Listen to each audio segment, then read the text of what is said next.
Bonjour la belle diaspora, bonjour tout le monde, j'espère que vous vous portez tous bien. Si tu es nouvelle ici ma belle, sois la bienvenue. Mon nom est Marcel Angèle Abomoela, je suis coach de vie certifié depuis 2016 et avec la belle diaspora, je me suis donné pour humble mission d'encourager, de booster et même d'accompagner la femme qui vit dans la diaspora, celle-là même qui a pris la ferme décision de réussir sa vie loin de chez elle parce que je sais par expérience que ce n'est pas évident de réussir sa vie loin de chez soi. Et aujourd'hui, nous parlons de la vie professionnelle. Nous parlons de carrière. Plan de carrière. C'est quoi un plan de carrière? Un plan de carrière se définit comme une stratégie en fait. C'est une stratégie professionnelle, c'est un outil professionnel. C'est l'ensemble d'étapes que va connaître un employé, un salarié, afin de réaliser ses objectifs professionnels. C'est une vision en fait, c'est une projection vers le futur, à court, à moyen ou à long terme.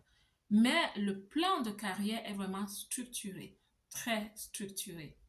Pourquoi est-ce que nous devons avoir un plan de carrière? Pourquoi? Je vais te donner quatre raisons en quatre mots. Les raisons pour moi, c'est la sécurité.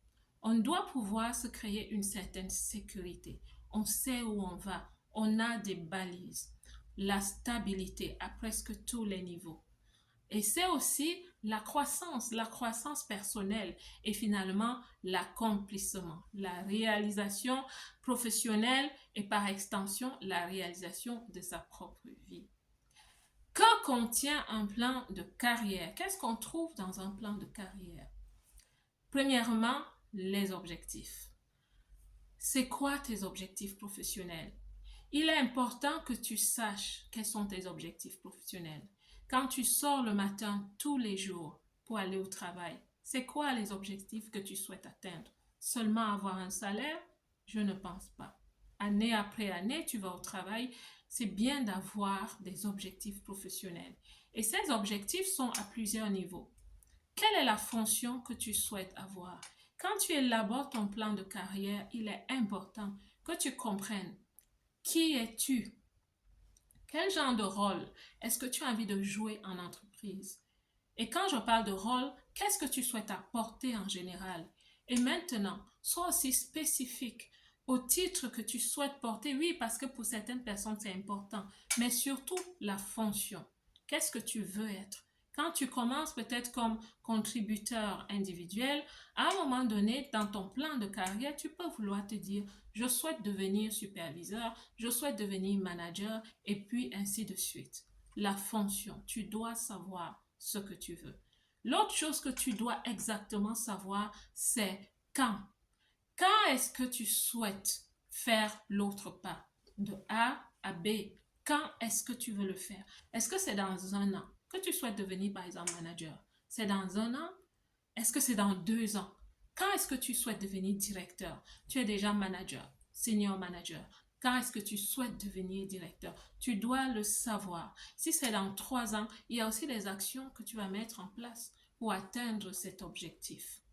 L'autre objectif, c'est aussi le salaire. Oui, l'ouvrier mérite son salaire. Quel est le salaire que tu souhaites avoir? Et je dis généralement qu'un plan de carrière n'est pas un cheveu dans la soupe par rapport à ta vie. Parce que dans ta vie, il y a d'autres piliers que tu dois entretenir. Et sur le long terme, il y a des grandes choses que tu souhaites réaliser. Donc, c'est important pour toi de comprendre même déjà c'est quoi la négociation. Tu dois apprendre la négociation, la communication. Toutes ces choses vont t'aider. Mais quel est le salaire que tu souhaites avoir après 2 ans d'expérience dans cette entreprise? Après 3 ans d'expérience, quel est le salaire que tu souhaites avoir? C'est un objectif important. Et ce que tu dois aussi inscrire dans ton plan de carrière, c'est je vais parler de croissance. Tu ne peux pas croire sans nouvelles compétences, sans nouvelles connaissances. Donc, dans ton plan de carrière, il est important que tu y inscrives ce que tu vas apprendre, comment tu vas apprendre. Est-ce que tu vas choisir d'aller parallèlement à l'université, dans une formation, ce sera un diplôme, ce sera un certificat. D'autres personnes, elles choisissent les livres, vraiment de s'investir dans la lecture et de s'auto-former. Qu'est-ce que tu vas choisir? c'est important aussi que tu le mettes dans ton plan de carrière. Maintenant, qui est-ce qui élabore ton plan de carrière? Ma belle, ton plan de carrière peut être élaboré par 3 personnes parce qu'il y a des gens qui ne le savent pas. Il est possible que tu approches les ressources humaines ou ton manager pour leur dire, OK, j'ai un plan de carrière ou je souhaite grandir, je sais. Quand les femmes viennent d'où je viens, on n'est pas proactif comme ça, mais nous devons apprendre à être proactif comme ça. Parce que quand ton bailleur, après année, se pointe à ta porte, il est proactif. Et donc, quand toi, à un moment donné, tu ne peux plus, peut-être parce que ta famille a grandi, tu n'as plus assez de moyens, ma belle, apprends à être proactive, apprends à être assertive même parfois s'il le faut. Donc, tu dois absolument savoir qui élabore ton plan de carrière. Donc, ça peut être ton manager, ça peut être un mentor que tu prends en dehors de l'entreprise qui va t'accompagner, qui va vraiment s'asseoir avec toi pour t'aider à élaborer ce plan de carrière. Tu peux aussi le faire toi-même, oui. Toi-même, tu peux aussi t'asseoir et élaborer ton plan de carrière si c'est ce que tu préfères. Maintenant, comment est-ce que tu élabores ton plan de carrière? À quoi est-ce qu'il ressemble? Déjà, je vais te dire que c'est des idées très structurées. Plusieurs personnes pensent que, oh, je sais ce que je veux dans 1 an, dans 2 ans. Mais toute vision qui réussit s'écrit. Tu dois l'écrire. Tu dois pouvoir le mettre mot pour mot, ligne pour ligne, sur une feuille. C'est pour ça qu'on dit qu'un plan de carrière est un peu comme une feuille de route. Tu dois savoir l'inscrire sur une feuille. Pour certaines personnes, ça va être comme un texte, comme un narratif, avec des chapitres, des sous-sections, des modules, comme tu voudras, un texte. Pour d'autres personnes, ça va être comme des diagrammes, ça va être comme des matrices, si tu veux, qui vont créer avec des images, avec des fonctions. Ça dépend de chacun et de ses capacités. Il n'y a pas une façon figée de créer un plan de carrière. Mais dans tous les cas, dans tout ce que tu fais, il faut que tu l'écrives. Maintenant, le tout n'est pas d'avoir une belle feuille de route que tu as tracée, décorée, tout ce que tu veux, mais il faut l'implémenter. Action, action, action. C'est un plan. Tu dois marcher vers ton plan, vers tes objectifs, vers ta vision professionnelle. Donc, tu dois poser les actions. Tu dois tous les jours, ou alors tous les jours, oui, tu peux regarder tous les jours, mais disons tous les 6 mois, t'asseoir avec ton plan et t'examiner toi-même et te demander qu'est-ce que j'ai pu faire, est-ce que j'ai appris de nouvelles choses, est-ce que j'ai changé dans ma façon de délivrer le travail, est-ce que j'ai appris de nouvelles compétences dans mon domaine d'activité. Tu dois franchement te mettre à niveau, te remettre à niveau, te corriger de temps en temps. Tu dois te mettre en action. Tu dois vraiment le faire. Et ce que je souhaite aussi ajouter, c'est qu'un plan de carrière n'est pas figé. Non, il n'est pas figé. Comme tout projet, parce que c'est un projet en fait, c'est un projet professionnel. Comme tout projet, il peut être changé. C'est vrai qu'on dit que le plan de carrière doit être smart, c'est-à-dire spécifique, mesurable, atteignable et sur un temps précis. C'est vrai. Mais il peut aussi être flexible. Il faut te dire que oui, tu peux gérer par la méthode du changement. Il y a des choses qui arrivent dans la vie. Tu as commencé ta carrière sans être mariée et puis à un moment donné, tu deviens une femme mariée, sans enfant.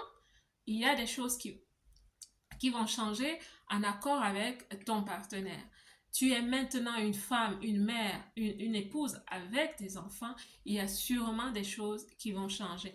Ou pas, ou pas. Mais ce que je souhaite que tu saches, c'est qu'il n'y a aucune interdiction à changer son plan de carrière. Je vais même vous dire, il y a des gens qui annulent totalement un plan de carrière pour recommencer un autre parce qu'un matin, ils ont eu une révélation, ils ont traversé la route, ils ont laissé cette carrière et ont commencé une autre.